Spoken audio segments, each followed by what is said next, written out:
Hello there. Oops. Hello there. Hello there. I'm Scotty, and you're not. And, hello there. There we go. That's it. Okay. Sorry. Camp Rock 2, the final jam. Remember, my friend team, when this came out, he's like, Final Jam, so it means the last one. Well, no. Well, yes, but that doesn't mean technically it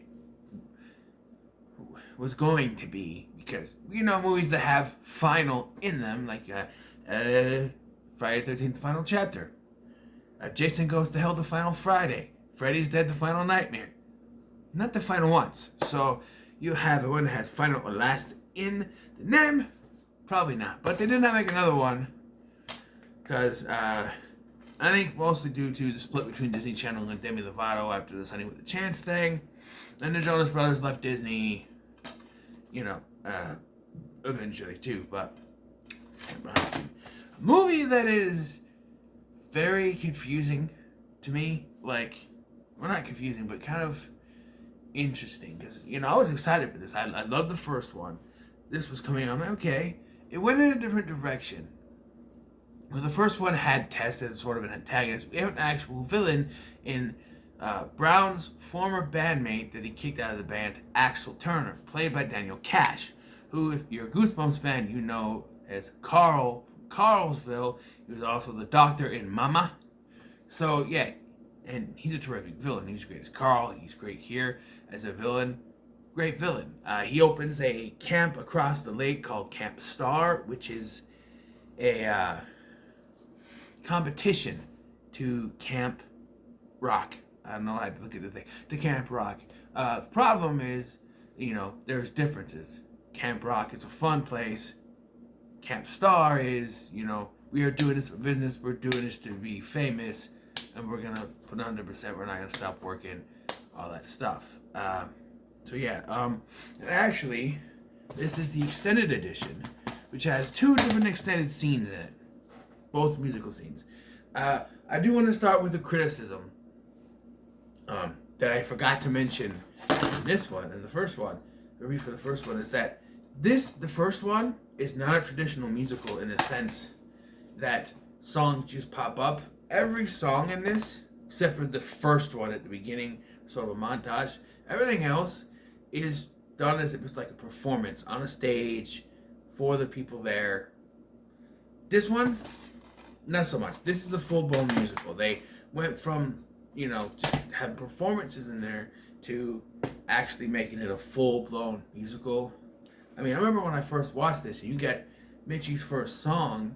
She's sitting there singing, and I'm like, okay, this is cool. And all of a sudden, it turns into a big old dance number, which wasn't really in the first one. The first one didn't have big, gigantic dance numbers. Sure, when they were on stage, they had choreographed stuff, but not just in the middle of a wide open space of grass or something like that. This one does. This one has choreographed dance numbers like that. It's not against it. They're pretty good, but it was just different. The story here is that the, Connect 3, as they were, Shane, Nate, and Jason are all coming to the camp because Shane wants to connect with Mitchie. They haven't seen each other in over a year. They're now sort of, romantic with each other. They're, dating sort of. So there's that. And there's a change. So there's the continuity error, a change, whatever. In the first film, when they are dropping Shane off, Nate says, you get to see your Uncle Brown. Now, in this one, they're all Brown's nephews. He's like, my nephews, Connect 3. I'm like, your nephews? The other 2 weren't his nephews. In the first movie, they were not related. They were not related. They were just bandmates that came together. They explained in the first one that they met at Camp Rock. That's how they became a band. Now they're just all related.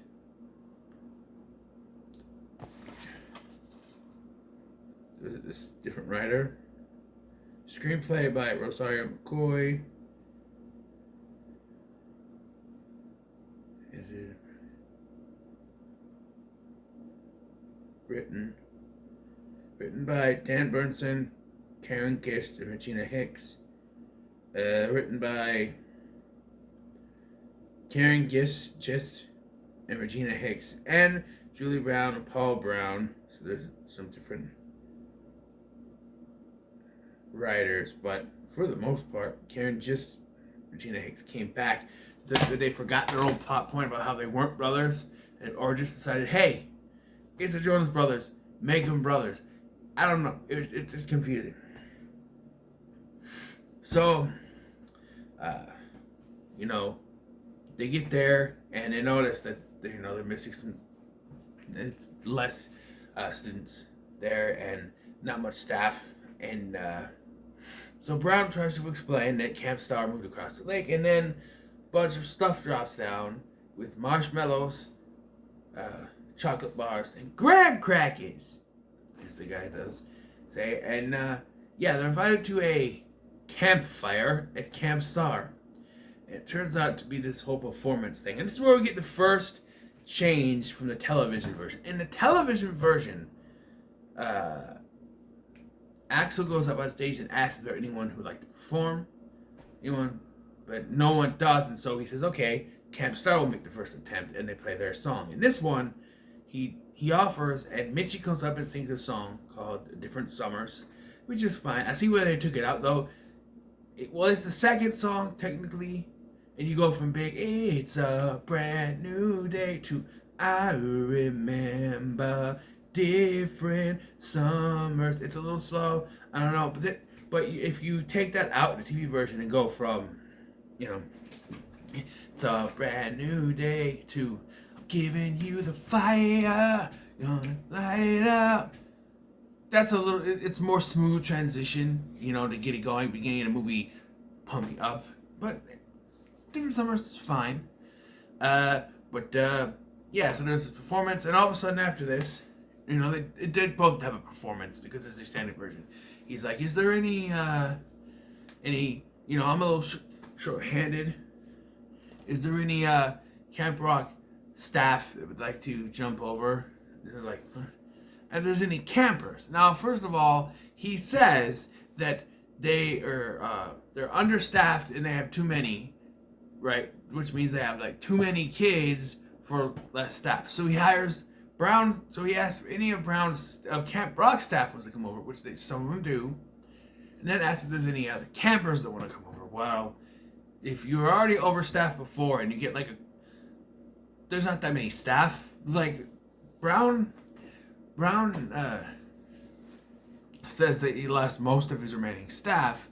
We don't see any others there. Like the older Camp Rockers like Jonas Brothers and Demi Lovato and Caitlin and those, they take over as being counselors. But at the end, when the mom, who I forgot to mention from the first one is the mom from Wizards of Waverly Place, at the end, talks to another counselor. Where'd he come from? We didn't see him in Denver. I don't know. We also, and so they're like, we gotta get here now, take as many as they could. And Tess decides, she's gonna join Camp Star. She called her mom. She can join, and I'm just, even back then when I first watched it, I'm like, why? What does it do for her to be the villain, or sort of an antagonist again? And I thought about this because we have Axl's daughter Dana, and she is actually not an antagonist. She's sort of a love interest for Nate, or Nick Jonas' character. And so watching this now, I made me think, maybe that's why they did it, because in a normal movie like this, she would be in line with her dad and working to try to stop Camp Rock, right? But they wrote her differently, and she's like a nice person, and she's love interest for Nate, and doesn't agree with her dad. So we have to have Tess be the female antagonist to Luke giving you the fire, Williams, or whatever the hell his name is. The side antagonist things.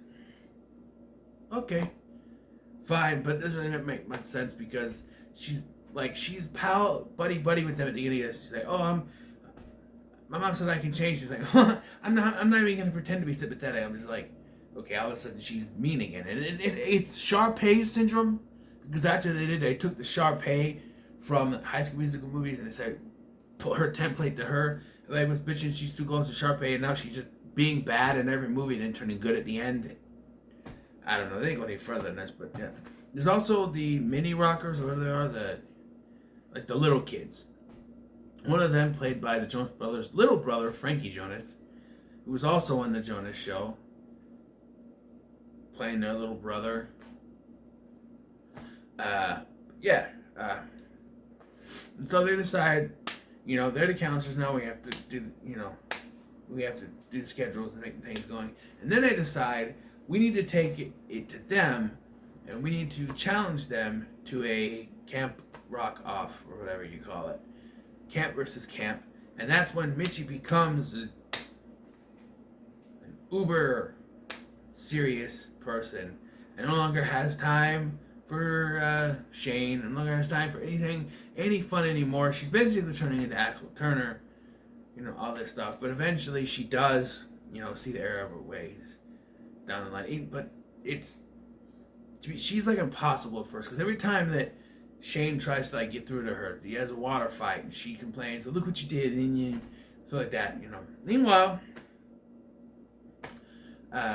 Nate is peeping over at the other camp, trying to get a sneak of Dana.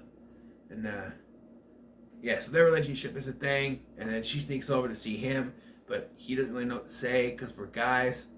Like Billy and Paul said, we don't know nothing. Our biggest catchphrase is, sorry, just the guy. So, we mess up, time to time, and all we can say is, sorry, I'm just the guy. Fits here. The music in this might be even better than the first one. There's some good, beats to the song. The songs the Jonas Brothers sing, they do an instrumental version of Play My Music a little bit. But then you have, they sing Heart and Soul. It's not a cover of the Huey Lewis and a New song, but it's a new version of it. Nick Jonas has a solo song called Introducing Me. He sings to Dinah. And of course, Axl, he doesn't want Dinah going anywhere near, Nate, but you can't, as old as time itself, you cannot separate true love, I guess. So they keep meeting up with each other. So you could, but so I don't think really anything. Brown is, of course, against this whole challenge thing, because he thinks, oh, Axl, he's smart. He has, he has something to screw us over, which he's right.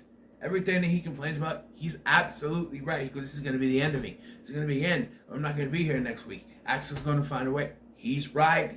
Everything that Brown is saying in this movie about Axl and what Axl's going to do, he's absolutely 100% right. From the very beginning of this movie, when he smells something is up, to the very end, he is absolutely right on everything he says about Axl, because he knows. So I'll give him that. But it gets too much. She gets too in her head, and eventually she's, given some levity, and she comes to see her error of her ways, and they have fun. But it ends up being, they wanted to include everybody, but then Jason and the junior rockers, that's what they are, sneak over to the campsite. We get our other extended scene, which in this one is another song. I forgot what it was called, but it's another song, and I see why this one was cut to, because the scene goes, they sing this song, the Camp Star people, giving you the Fire Williams and Tess. They sing the song, the whole thing. At the end, Axl's like, that's good, maybe great, but we can't risk it on maybe. Show me Tear It Down instead. And then Tear It Down is the one they use. So, from that, this scene is kind of unnecessary, Because in the television version, they go over there and they play like generic background music, seeing them dance. But we don't see a full performance, and I think that works better. The TV version of this works better. It flows better. Even with commercials, it flows better. You take out those two performances, it works. So I think Disney made a right choice for once. Taking those out, it runs smoother. So they decide that the only way to win, since they know it's going to be mostly Luke and Tess, that it should be Shane and Mitchie up there. It's the only way for them to beat them. But they come up with an idea. There's other people who do get involved, background dancing, stuff like that. But she gives an idea from the kids who have a video camera that recorded a lot of the stuff they did. And they play that in the background while they're performing their song. So it's time to go up. You have this woman who's obviously been paid off by Axel in some sort of way. You know they know each other. They show they know each other, and then when she introduces Camp Rock, she says, I know if I wanted to learn music, I go here. And they're like, why is she saying that? Obviously, she's been paid by him or something. Who knows? Camp Star does their thing.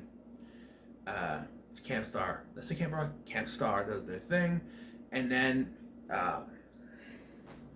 Brown goes to talk to her, and she's like, well, you really have a chance. He's paid all the companies to text every phone in the world. How they get numbers, I don't know. So even if you're not watching, you'll know to vote for Camp Star. So you'll get a text saying, oh, Camp Star? Okay, sure. You know? So even people that aren't there or aren't watching at home will still get messages to vote with Camp Star, and they'll do it just, why not, right? So they're screwed. So the Camp Rock comes out, do their wonderful performance, which obviously should have won. We get to the end here. We get to the reveal. And I like how they do this reveal where it's not like someone goes, and the winner is Camp Star. No. It's, and the winner, and there's no sound, it's just musical score. And you feel it where they're like, and even Tess feels bad, and Dana feels bad. And you feel it. You don't need the words. You just got the music, and, you know, you see it right there. Fantastic. So, they lost. They all go back to the camp. They're having a campfire. They're singing a song. This is our song. And then, little guy, who's that? People from Camp Star come over. And they start saying stuff like, hey, can we come with you? We don't get to do stuff like this.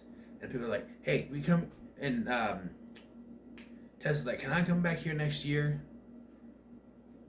Come on. And everybody comes up. So you see, they lost the competition, but they won the war. Right? They lost the battle, but they won the war. Because even though they didn't win that contest, even though the thing was that the loser would, you know, be gone, but I don't think they'll be going out of business anytime soon.